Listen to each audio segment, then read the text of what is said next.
Hey everybody, welcome back to Top Bins with Twins. We're so excited to be back on your podcast feed. It's been a little bit with the FA Cup and international break, so buckle up for Wildcard 30 Thoughts.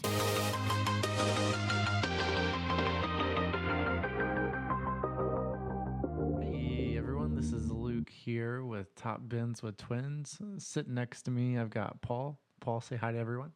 Hey everybody, we are happy to be back on your podcast feed or YouTube feed, wherever you're listening to us. And while you're there too, just leave us a quick little review, maybe 5 stars, maybe tell us what we're doing right, what we're doing wrong. But nice little thumbs up and subscribe. Yeah, that would be great. Much whatever appreciated. You can throw out there for us. But Luke, I'm happy to be back here with you. Yeah, it's been a nice little break.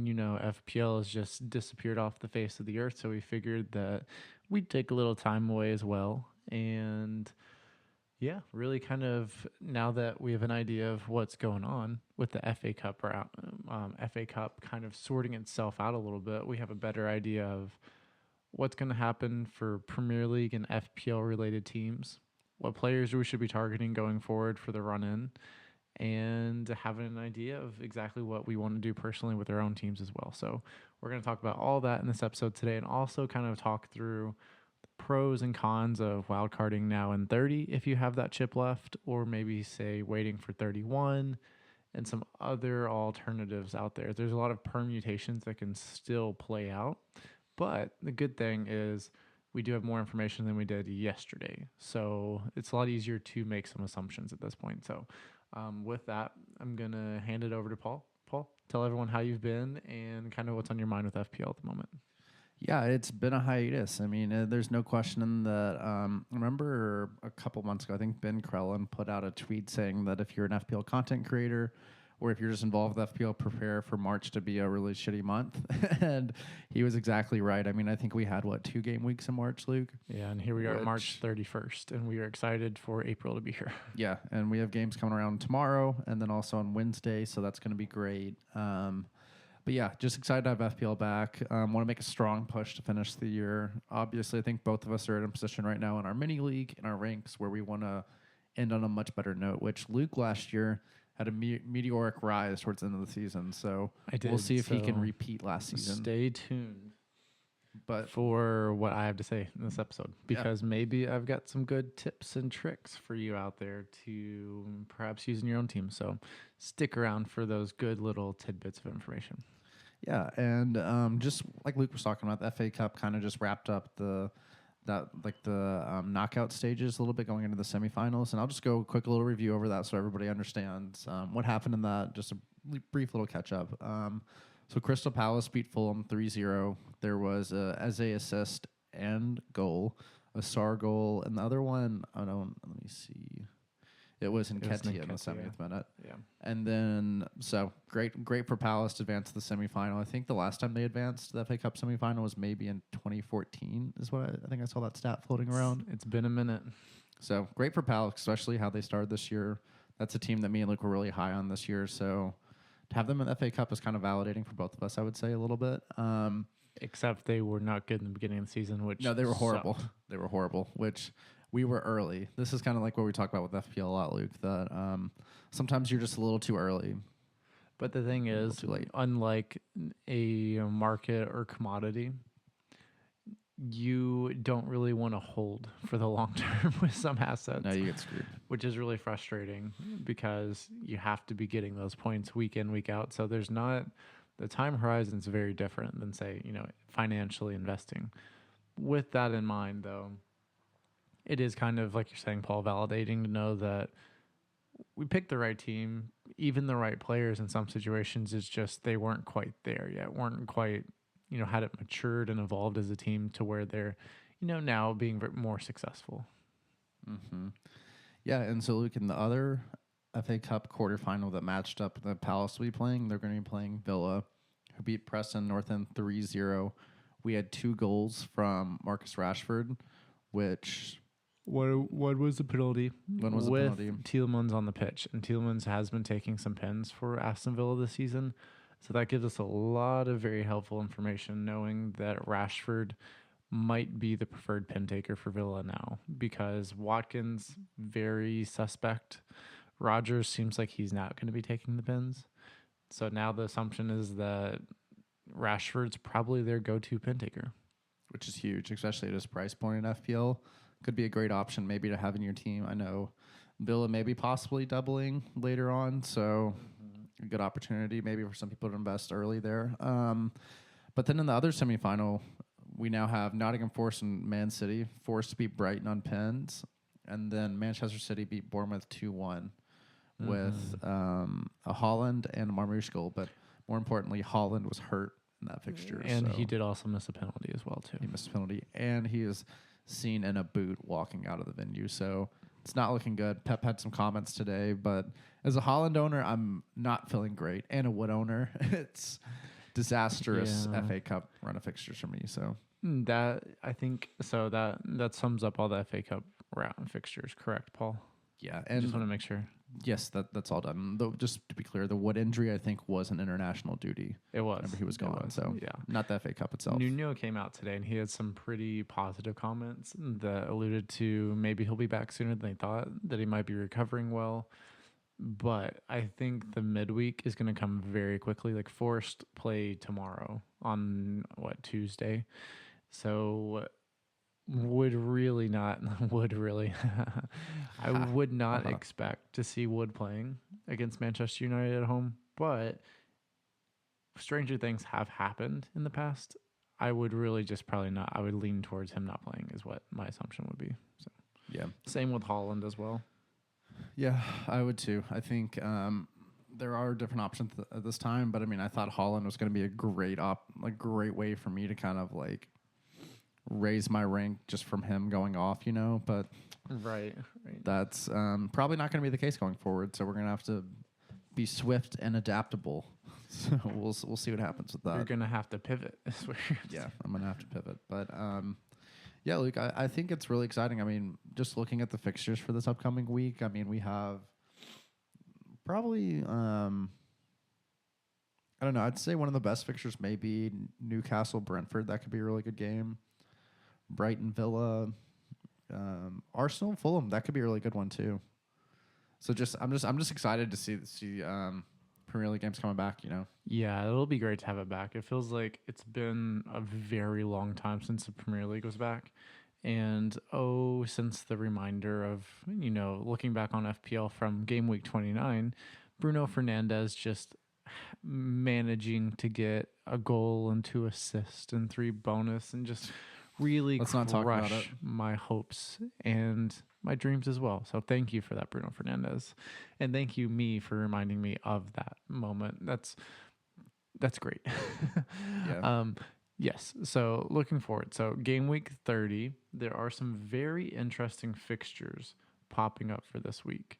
For one, we have a good amount of, I guess the way I say is kind of higher table teams playing lower table teams in this run of fixtures for game week 30. For one, we have Man City at home against Leicester, which is a really good fixture. Of course, Holland gets hurt for the Leicester fixture. Right, of course he does. And then we also have Bournemouth hosting Ipswich Town. That's a really good fixture for Bournemouth. I wonder who Luke will captain. It's going to be tricky, honestly. I'm not entirely sure who I'm going to captain. But then another very important, top of the table team as well as Liverpool. They have Everton at home. This one feels a bit different. It feels like Liverpool might just try to run rampant. I don't know. It just last time when they played, it was at Goodison. It was the last Merseyside derby being played at Goodison. That had a very specific edge and bite to it. This one, before it has actually started, before Wednesday's here, it just feels like it's going to be more calm. Liverpool might just do the business here. I'm not sure. Well, I'll just have to wait and see. It is a little weird, Luke, though. So let's look. Liverpool, the last time they played, let's see, was March 16th in the EFL Cup against Newcastle. And they played that Tuesday before against PSG where they lost in Champions League. So this is going to be, I think you could see Salah go absolutely crazy in this match. Like, I mean, they've had time to get rest back into their legs, maybe recuperate a little bit, which I think is what really was catching up to Liverpool. Right. But we'll see. Maybe, I mean, those are two huge losses to have to bounce back from. So we'll kind of see a lot of like what this Liverpool team is about coming back against one of their biggest rivals. Yeah, we will. I think that, like you're saying, it's been a rough couple of weeks for Liverpool. Maybe this break did come at a really good time for them where they can get their feet back underneath themselves and really just finish off the season by closing out the title. But what's the fun in that, right? I think we would like to see a little drama, a little excitement, and maybe Arsenal can push for the title. So just something to keep an eye on. It really kind of a big moment within seeing if that's going to be feasible is, does Saka start game week 30?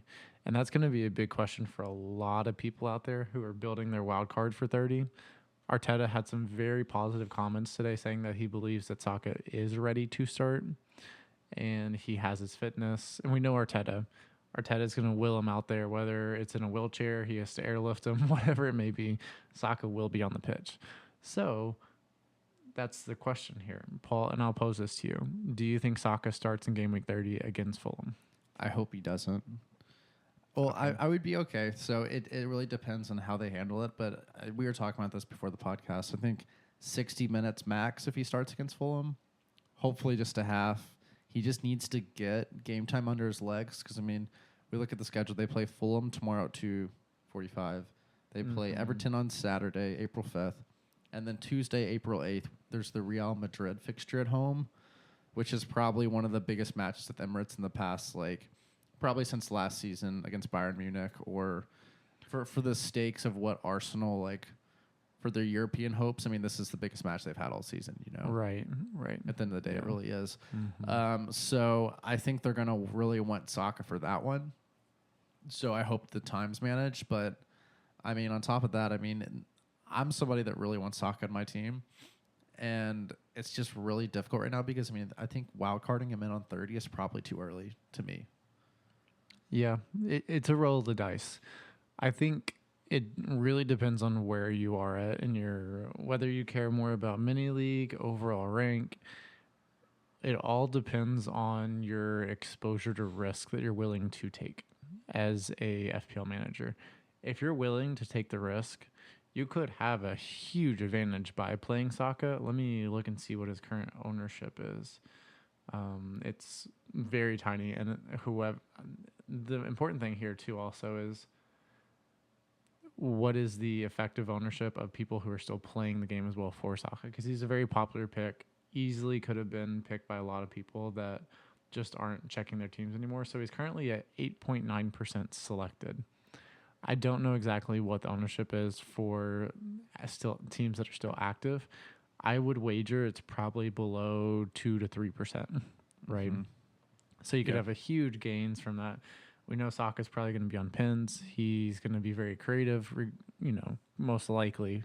He might take him a little while to play into shape, but I would say if you're willing to take the risk and you're not worried about being too risk averse, then maybe it's a good shout.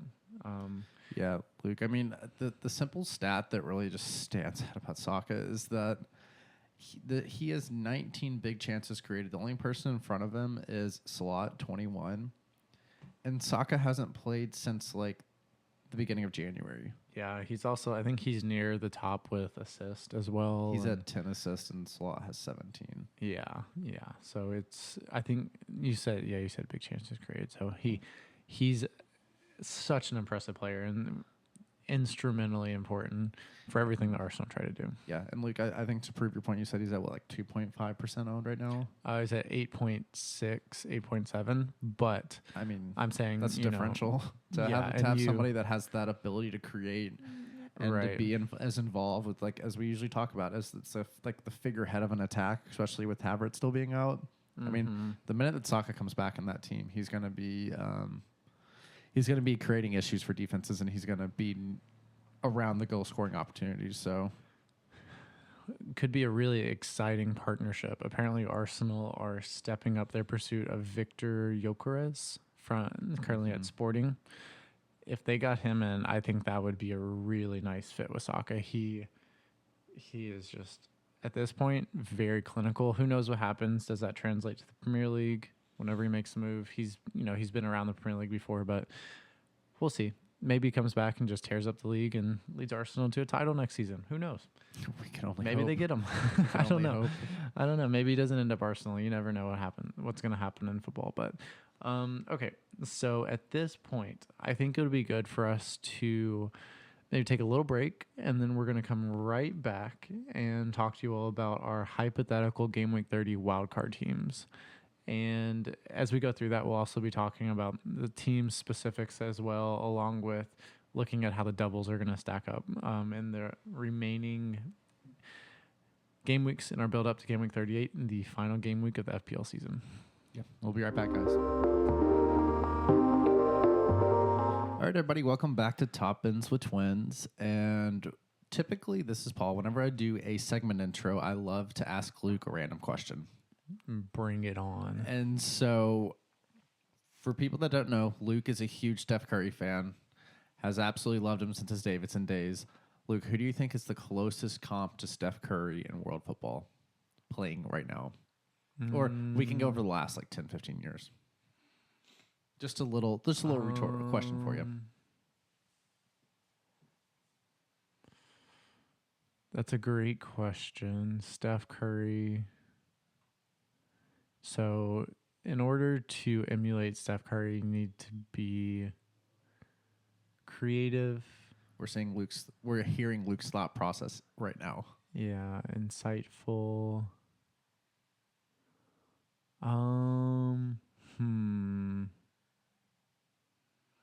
Maybe the best person to compare to. I think I have one in mind. Actually, okay. This kind of came to my mind. I think comparable as both Steph Curry and this player as young in their prime, fully fit. I think Son might be a really interesting comparison because Son has the creative juices of Steph Curry while also having portions of the long range game that Steph Curry has as well. You think back to that run that Son had against Burnley, 4 or 5 years ago, where he just completely took on almost the entire side from Burnley. Steph Curry does the same thing as well, right? He'll dribble through 5 defenders, turn all the way back around, take a 3, fade away, not even look, and swish it. So, I would say Son is an interesting comparison. Maybe not the best one, but just the first one that comes to mind. Mm-hmm. I was thinking a little bit of Neymar. I could see it. I just think a little bit of the flash, a little bit of the... I was mostly thinking from the gravitational pull that they create with the ball at their feet or in their hands. That one, just watching defenses fall apart in front of Neymar and how Steph Curry kind of does the same thing. Maybe, I think loosely comparable. The difference between the two is Steph Curry is kind of psychotic to an extent in his competitive nature. Neymar might be, but he also, I don't know, to me he just seems a little more laid back than he's not the killer that Steph is in my mind, right? So maybe that's the difference there. Fair. So. Not to derail the whole podcast. Let's go ahead and go into I think Luke's going to kind of give us a little information about where the double game weeks, the blank game weeks are falling, and this is all once again according to Ben Krellin, our FPL savior. So let's look at this real quick.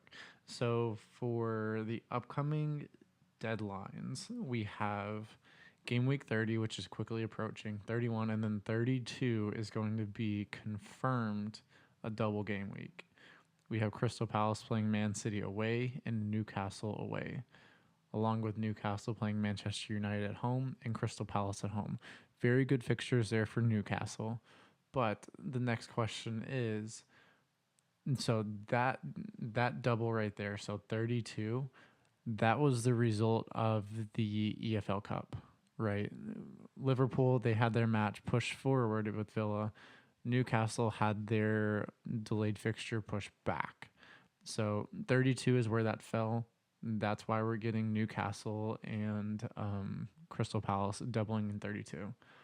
33, we're going to see we potentially see a round of doubles based upon how the FA Cup played out. So, based upon that, we have Crystal Palace, Man City, Villa, and who's the other team? And Nottingham Forest, who've moved on to the FA Cup semifinals.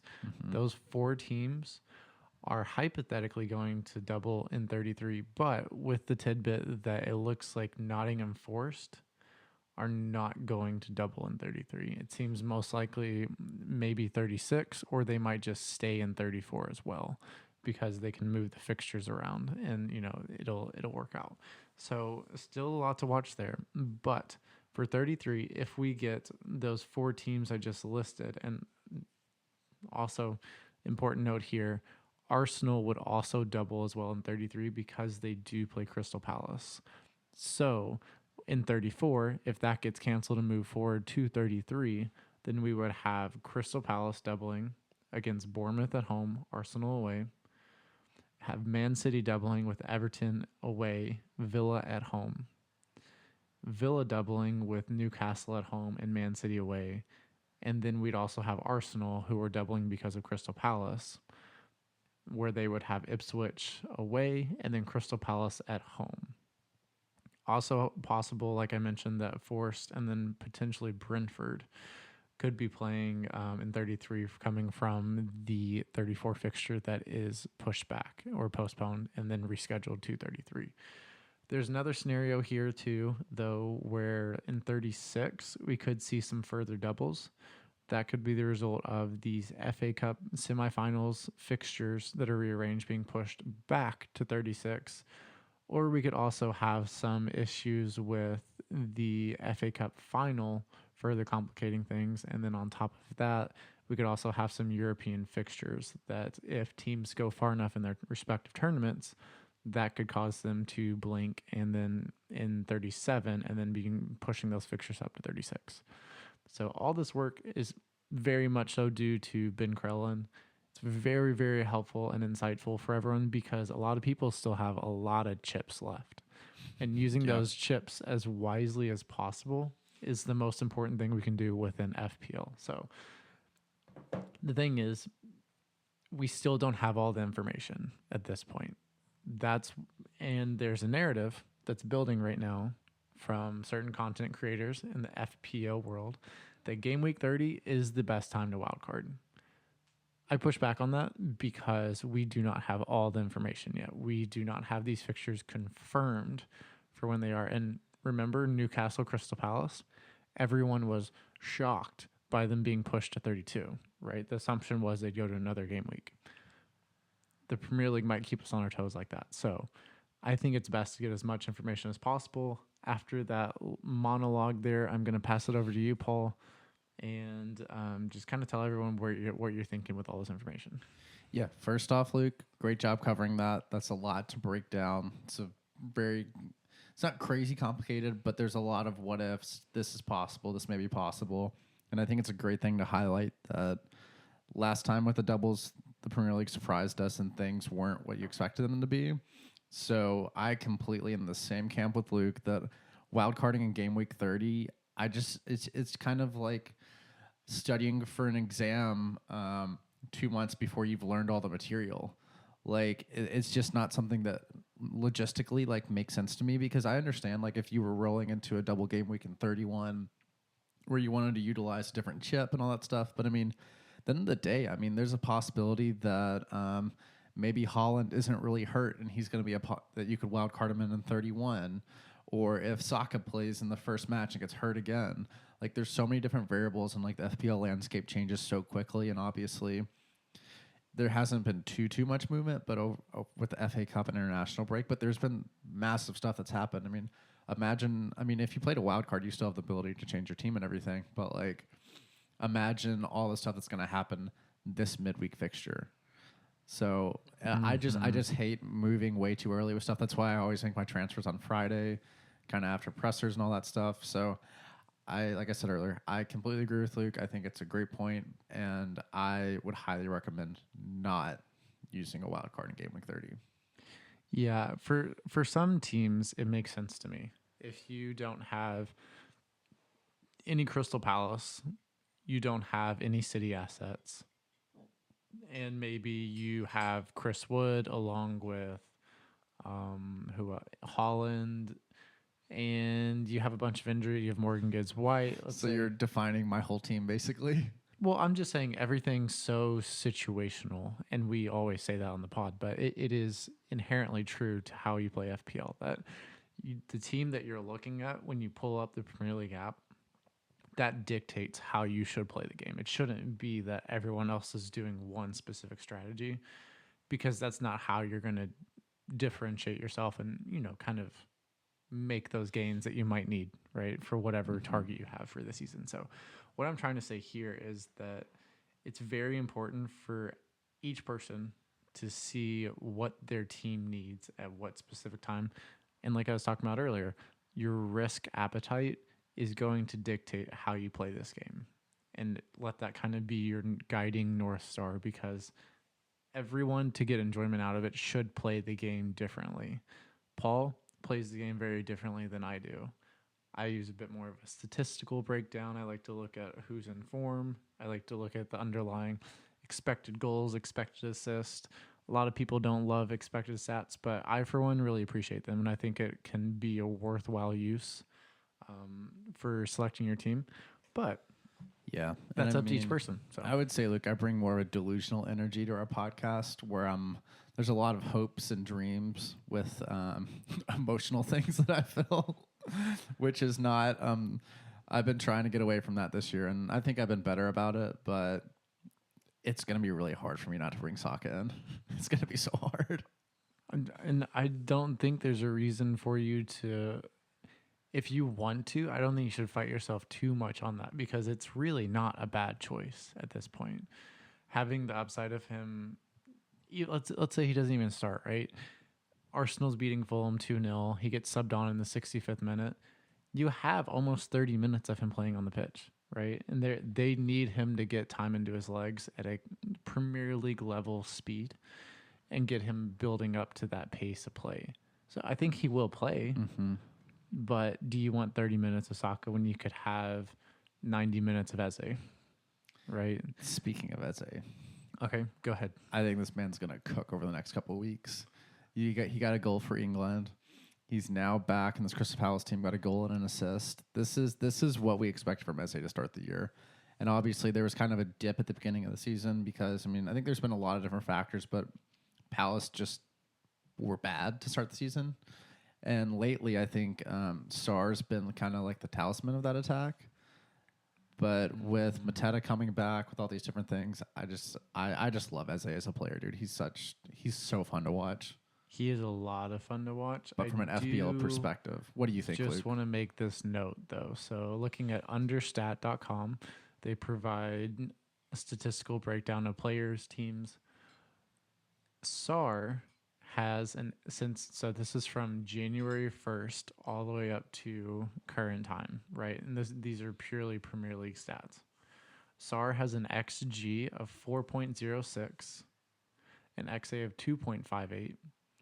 Eze has an XG of 1.98, so almost 2 less than Sarr, and then an XA of 2.74, so comparable XA. So, when you look at it, Sarr might be the better asset. It seems like he might be getting a bit better chances, right? Just, based upon what we're seeing here since the beginning of January. But Eze is building form.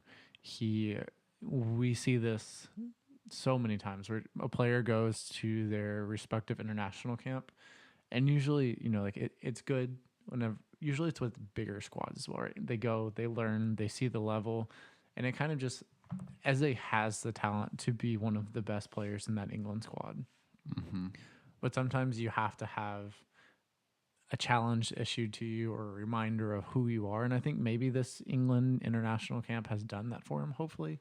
Yeah. So Eze is someone that I'm watching very closely as well. Yeah, Luke, I love that because that kind of ties into Bill Simmons, the Ringer original podcast starter.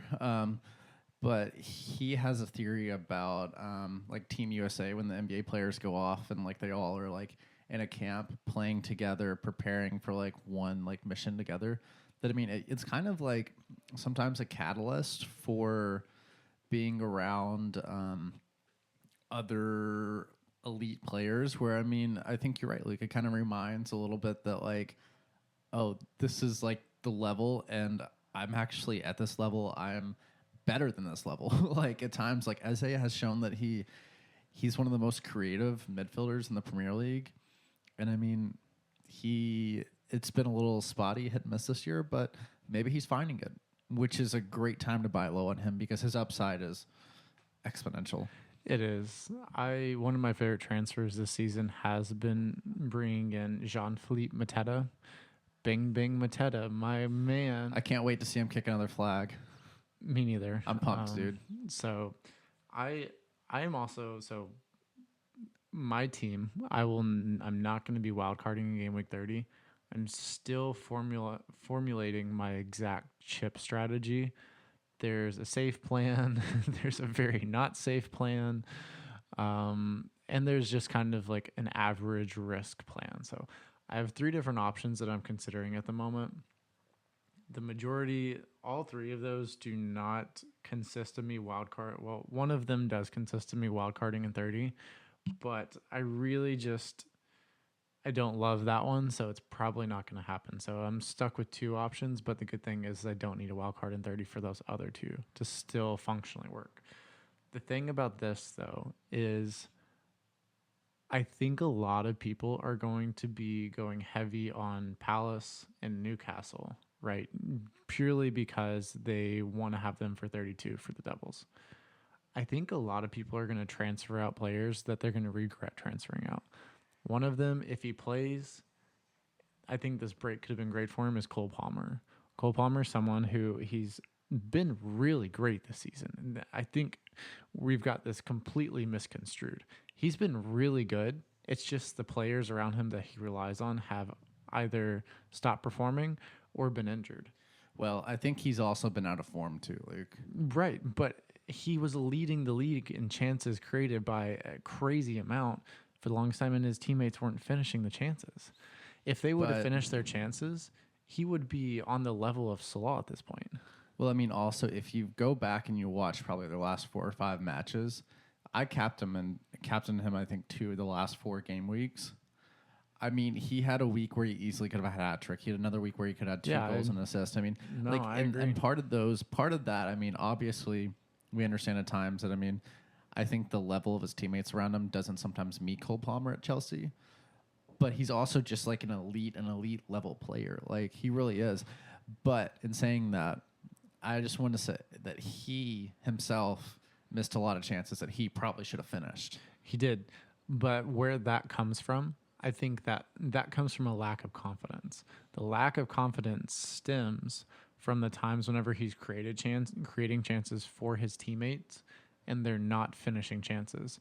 Then the pressure starts to mount and he's like, okay, well, I've got to finish these chances that I'm getting. He misses a penalty. He does all these things that, frankly, I think he's better than making those mistakes or not converting those chances. Yeah. He's an elite level player. It's all psychological. In my mind, right, if you were to place him in this Man City team that currently exists, where it's Marmouche, who's a very lively, energetic player, I think he'd really fit him well along with Haaland too.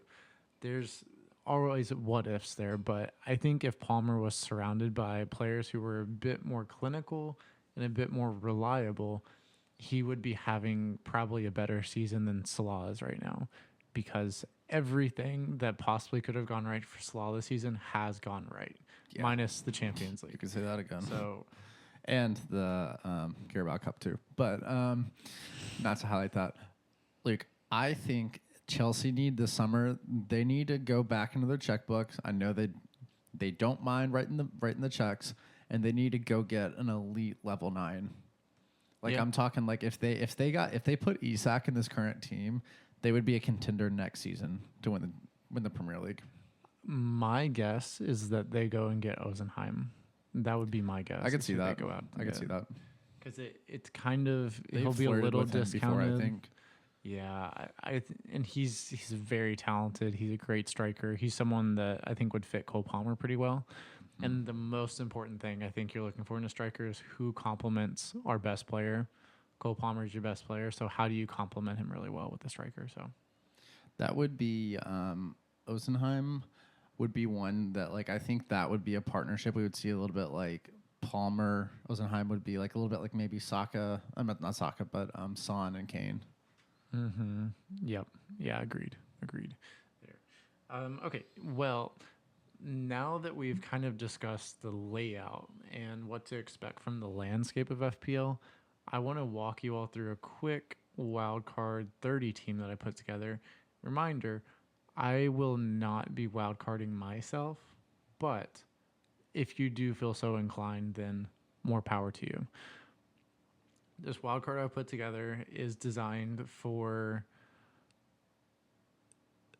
being ready for Game Week 30, targeting the doubles for Game Week 32, and then also being ready for Game Week 33, where there could potentially be more doubles as well, with the mindset of Crystal Palace potentially having a double-double, and then also Arsenal doubling along with Villa and Man City. So with that being said, the team that I'm looking at the moment would be a back. So let's just start with the goalkeepers. And Paul, feel free to interject here at any point if you have any questions or thoughts. So I would go with Raya in goal, and then Henderson as my backup goalkeeper. That way, that gives you 2 goalkeepers for if you're going to bench boost, and 33 for that double. Next, be looking at a back 5 of Timber, Munoz, Kirkez, who would probably be moved on after this game week, Vardiol, and then Livermento with Newcastle. So those would be the back 5. Okay. I think that looking at this, Timber and Kirkez are probably the ones that could be rotated potentially with this wild card. Yeah. Don't have to have them, but maybe you decide to go with, let me think, a Villa defender instead of Kirkez. So maybe it looks like Digne's getting really popular at the moment with his 2 assists over the weekend. Diasisi could be a good option too. He's pretty cheap. Seems like he's pretty locked into the starting 11. Maybe those, because Villa will most likely double in Game Week 33. A midfield 5 of Kluivert. As you can tell, I love Bournemouth. They have absolutely trashed my team since I tripled up on them. Yeah. Because they've decided to just not be as good after I got them on my team, but I still am a believer. So Kluivert, Rashford, okay, Anthony Gordon, Mo Salah, can't go without Salah, unfortunately, and then Saka in the midfield. So wow, so you're not going with Eze or Sarr? No Eze or Sarr, because I'd already be tripled up, right? And you also have to remind yourself, though, that maybe the move here would be going from, instead of Henderson, moving him to Martinez with Villa, and then that gives you space to use the assistant manager if you want to use that for the double-double for Crystal Palace. So you got to keep your options open here. The front 3, and I think this is copy-paste for pretty much everyone at this point, with Wood being injured and potentially Haaland going down, Mateta, Marmoush, and then Isak. So I think it's a really solid wild card. It gives you flexibility, prepares you for Game Week 32 for that double, 33's doubles, and then really kind of sets you up for a really nice bench boost in 33 for that, probably potentially the biggest week of doubles. So, yeah, I really like that team, Luke. The only thing I would say is a little wiggle room there, maybe to give yourself more time if you're going to wild card this week, is maybe get Saka in your team, then work backwards from there, kind of at the end, and then take him out and leave those funds at the very end so that you just have that money waiting. Obviously, price rate changes could impact that, but have that way we kind of just give him a little more time to see what he's going to do, how many minutes he's going to be playing. Yeah, and underneath that, I could easily make Henderson Martinez, and then downgrade Saka to Sar or Eze, with the mindset of bringing Saka in Exactly. soon, so. Exactly. But I think that's a great wildcard team. This is the time, and I can't lie. I haven't been great about planning out exactly where I'm going to use my chips, but this is the time to really utilize all those different assets we have to get more points in our teams.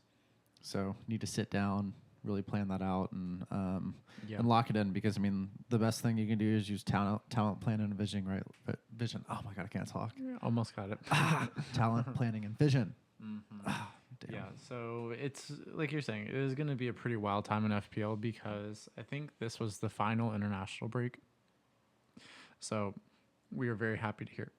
Thank God. Hear that. Thank God. Let me just check that real fast, though. Paul, if you want to leave the listeners with some final thoughts here. Yeah, I think it's kind of just what I was saying. What I would like to highlight is we're in the final push. After this, I think the games are going to be pretty consistent. Luke's checking the international break right now, but planning out those chips, kind of determining, like, I think a great thing to really, like, one of the biggest questions to ask yourself right now is kind of figure out where you're situated and like where you want to be, and determine your level of risk. Like how hard do you want to push to try to, if you're at 1 million right now, how hard do you want to push to get maybe in the top 100K? Because if you're going to do that, you're going to have to make some pretty calculated risks. So just kind of discern that, figure out exactly what works for you, what works for your team. Like Luke said, one of the biggest things is all the stuff we talked about in the podcast, it's all still very situational. It depends on what that layout of your team looks like. So go ahead, factor that in. And also, like I always say, me and Luke love talking about this shit. We talk about it in our free time all the time. It hasn't been as much lately because we haven't had that much to talk about. But I'm sure that we're going to be talking about it very, very much in depth over the next couple of weeks. So reach out to us on Twitter, Blue Sky, however you want to get in contact with us, and we'd love to have a discourse with you. Yeah, I think that's great, Paul. I don't really have any other further thoughts outside of what you just shared, because that was great.